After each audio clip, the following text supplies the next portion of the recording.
Bismillahirrahmanirrahim. Assalamualaikum warahmatullahi wabarakatuh. Perkenalkan, nama saya Frido dengan NIM 242101010029. Saya dari kelas A3. Saya akan menyelesaikan tugas Pancasila yang diampu oleh Bapak Bahrul Munib SHI MPDI, yaitu saya akan menjelaskan makalah tentang kehidupan dalam masyarakat Pancasila dengan rumusan masalah apa pengertian Pancasila dan agama, yang kedua apa hubungan antara Pancasila dan agama, dan yang ketiga bagaimana kehidupan beragama di Indonesia yang merupakan negara Pancasila. Baiklah, saya akan menjelaskan tentang rumusan masalah yang pertama, yaitu apa Pancasila dan agama. Pancasila merupakan pernyataan dan seperangkat aturan kehidupan berbangsa dan bernegara bagi seluruh warga negara Indonesia. Istilah Sanskerta Panca yang berarti 5 dan Sila yang berarti prinsip atau asas, yang digabungkan menjadi 5 prinsip atau 5 asas. 5 sila Pancasila dapat dipahami sebagai landasan ideologi bangsa dan negara. Tanpa landasan negara yang kuat, sebuah negara tidak akan bisa berdiri kokoh. Dan tanpa visi masa depan yang jelas, mustahil kita bisa mengetahui kemana tujuan negara tersebut akan berakhir. Negara yang mempunyai landasan negara yang kuat akan lebih tahan terhadap tantangan eksternal dan internal. Karena nilai-nilai tersebut sudah menjadi kepribadian bangsa Indonesia, bahkan sebelum negara merdeka dan terus dianutnya hingga saat ini. Maka Pancasila merupakan nilai yang diterapkan masyarakat Indonesia dalam menjalankan kehidupan bermasyarakat, berbangsa, dan bernegara. Agama merupakan suatu sistem pengajaran yang mengatur baik norma-norma yang mengatur perilaku manusia dan lingkungannya maupun keyakinan terhadap Tuhan Yang Maha Esa. KBBI mengartikan bahwa agama sebagai ajaran atau sistem yang mengatur keimanan, kepercayaan, dan ibadah seseorang kepada Tuhan Yang Maha Esa, serta pedoman bagaimana manusia hendaknya berinteraksi dengan sesamanya dan lingkungannya. Standar agama sering kali dianggap bersifat universal, bukan bersifat memaksa, dan dapat ditegakkan secara hukum, serta merupakan aturan yang berlaku bagi mereka yang mengikuti ajarannya. Agama mengandung arti kewajiban bagi manusia untuk dijunjung dan diikuti. Agama dapat digunakan untuk mengendalikan orang dan memotivasi mereka untuk berkembang. Dilihat dari asal-usulnya, agama secara garis besar dapat digolongkan. Yang kedua, hubungan antara Pancasila dan agama. Agama dan Pancasila berkaitan dalam asas ketuhanan. Dengan memasukkan sila pertama, Pancasila mempunyai prinsip yang mengutamakan ketuhanan. Agama memerintahkan pemeluknya untuk selalu menaati Tuhannya. Karena agama berkaitan dengan urusan ketuhanan yang bersifat vertikal, maka Pancasila merupakan kode moral untuk hidup bersama dalam masyarakat yang majemuk. Sebaliknya, agama adalah dua hal yang tidak bisa dibandingkan. Meskipun Pancasila dapat dibedakan dengan agama, namun tidak bertentangan dengan nilai-nilai agama. Pada hakikatnya, nilai-nilai Pancasila merupakan kristalisasi dari nilai-nilai agama yang bersifat universal. Nilai-nilai Pancasila dapat menangkap pesan moral mendasar dari agama, praktik, dan pengalaman Nabi Muhammad SAW di Madinah yang sejujurnya memiliki kesamaan dengan kenyataan di Indonesia. Merupakan contoh bagaimana Islam dipandang sebagai sebuah isu ketika Nabi Muhammad tinggal di Madinah, terdapat banyak agama dan etnis. Penyelenggaraan urusan ini oleh Nabi Muhammad SAW juga berlandaskan pada prinsip-prinsip Pancasila. Pertama, masyarakat Madinah mengembangkan pemahaman tentang Tuhan. Dalam hal religiusitas, orang-orang Yahudi mempunyai kebebasan untuk mengamalkan imannya, sedangkan orang-orang Kristen mempunyai kebebasan untuk mengamalkan imannya.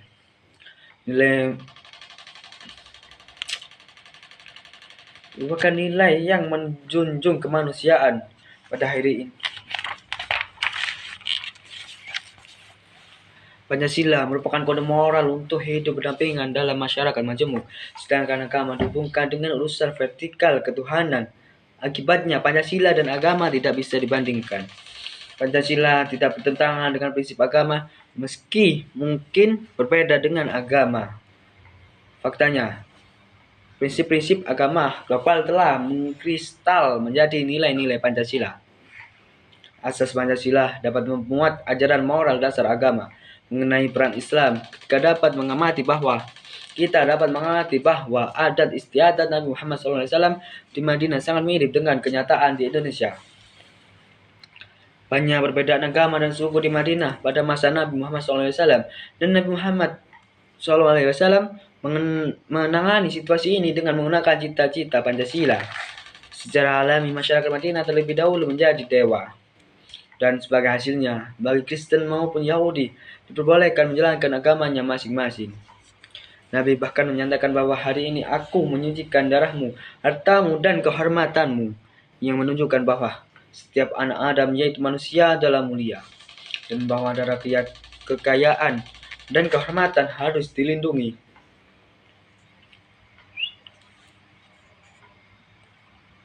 Masyarakat Madinah juga menjunjung tinggi persatuan, percaya bahwa aku menciptakan kamu laki-laki, perempuan, suku, dan bangsa untuk bersatu. Nilai-nilai ini juga berkontribusi terhadap pembangunan manusia. Nilai-nilai Madinah sangat menekankan perhatian, jadi saya mendorong Anda untuk memikirkan semuanya dengan matang dan membuat pilihan.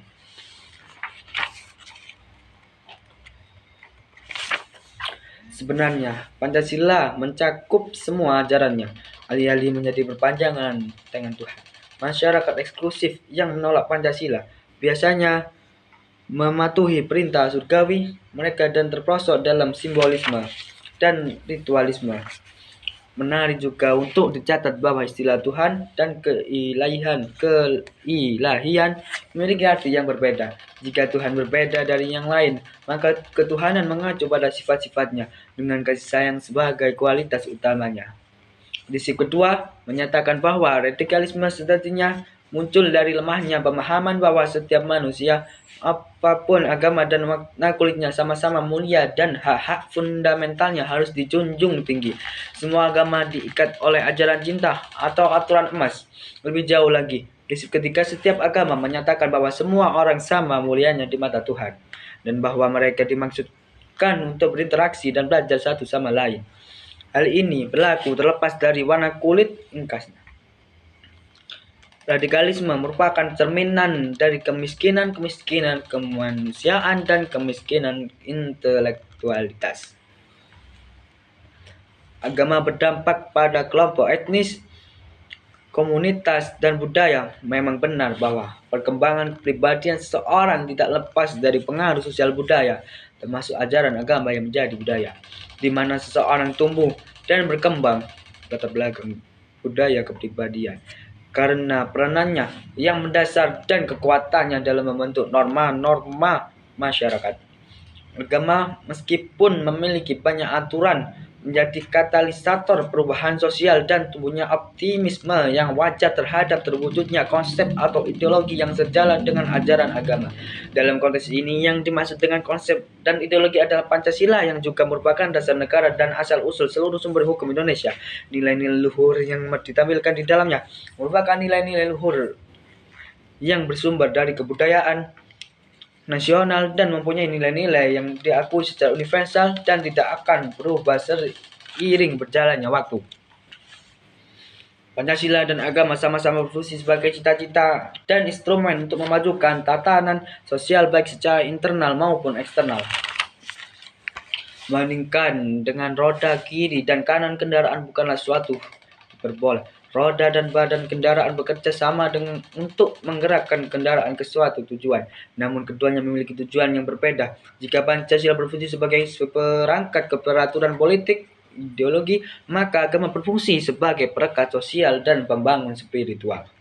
Pancasila adalah rumah besar bagi anak bangsa yang beragam agama, menawarkan penyelenggaraan negara agar terfokus pada tujuan. Agama merupakan rumah besar yang menyediakan mental, spiritual, dan seluruh aspek kehidupan manusia. Agama dan Pancasila telah saling memperkuat dan mendukung sepanjang sejarah. Pancasila mengakui bahwa agama menghargai prinsip-prinsipnya. Pancasila memberikan ruang yang luas bagi agama. Ajaran agama didasarkan pada sifat-sifat ketuhanan yang terdapat dalam Pancasila. Sebaliknya, agama memandang Pancasila baik karena gagasannya tidak bertentangan dengan ajarannya. Terkait agama dan Pancasila, setidaknya ada beberapa faktor yang perlu diperhatikan. Yang pertama, Pancasila harus tetap berperan dan tidak dimasukkan ke dalam agama apapun. Selain itu, memasukkan agama ke dalam ideologi yang sempit adalah hal yang buruk karena dapat menimbulkan bias konseptual. Pada mulanya, agama diciptakan karena segala alasan, sedangkan ideologi dikembangkan dalam suatu bangsa untuk tujuan tertentu. Karena ideologi manusia menentang akal sehat, mereka tidak dapat dianggap bertanggung jawab mengawasi komitmen spiritual. Demikian pula, agama akan menderita prasangka konseptual jika dibuat untuk melayani tujuan atau kepentingan yang sempit. Untuk yang ketiga, kehidupan beragama di negara Indonesia yang merupakan negara Pancasila. Beragaman sosial, ekonomi, suku, dan budaya semuanya terdapat pada masyarakat Indonesia. Oleh karena itu, untuk melindungi seluruh penduduknya, ia harus mampu menjadikan dirinya sebagai negara kesatuan yang kuat dan adil.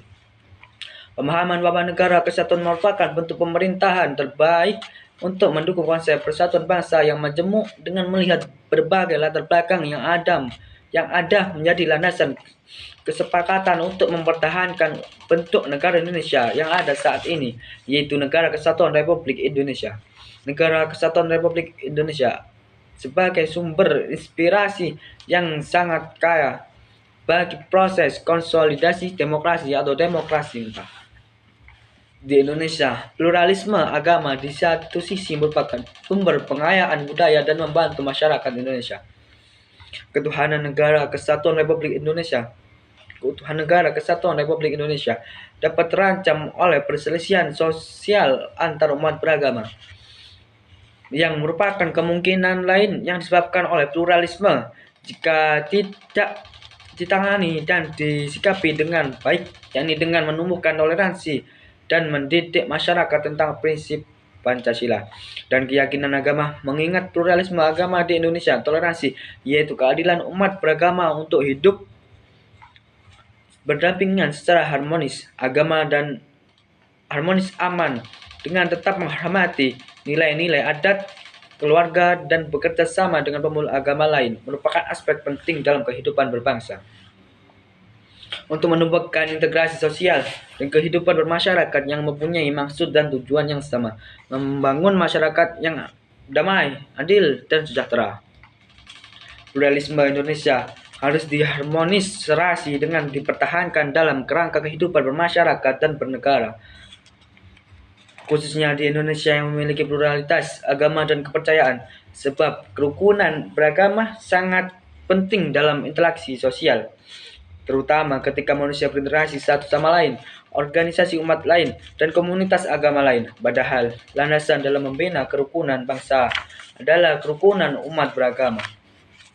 Sesuai Perpres nomor 5 tahun 2010, buku 2 bab 2, yang merupakan bagian dari Rencana Pembangunan Jangka Menengah Nasional (RPJMN) 2010-2014. Pendirian rumah ibadah merupakan salah satu dari 3 komponen pokok peraturan bersama Menteri Agama dan Menteri Dalam Negeri (PBM). Nomor 9 dan 8 tahun 2006 yang dilakukan dengan tujuan untuk mencapai dan menjaga ketentraman umat beragama. Mengingat negara Indonesia yang merupakan rumah bagi beberapa suku, budaya, adat istiadat, dan kepercayaan, mustahil membayangkan dunia tanpa perbedaan. Karena perselisihan agama sangat umum terjadi, pemerintahan membela komunitas agama dan mendorong keharmonisan antar agama. Realitas membela komunitas agama dan mendorong keharmonisan antar agama. Realitas sejarah pluralisme agama dan keberagaman umat manusia di Indonesia tidak bisa diabaikan.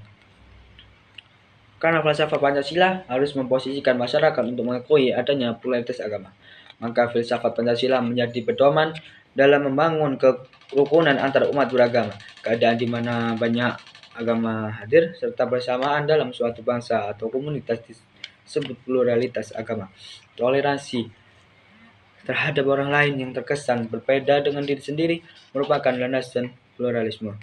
Orang-orang merasa damai, berdampingan satu sama lain, seperti bertetangga, berbincang dengan pihak lain yang berbeda. Sangatlah penting bekerja sama dan mendukung satu sama lain agar tampil bersama. Merupakan jenis pluralisme ideal positif. Tidak ada paksaan dalam pluralisme dalam masyarakat, macam pluralisme mencari lingkungan yang tenang.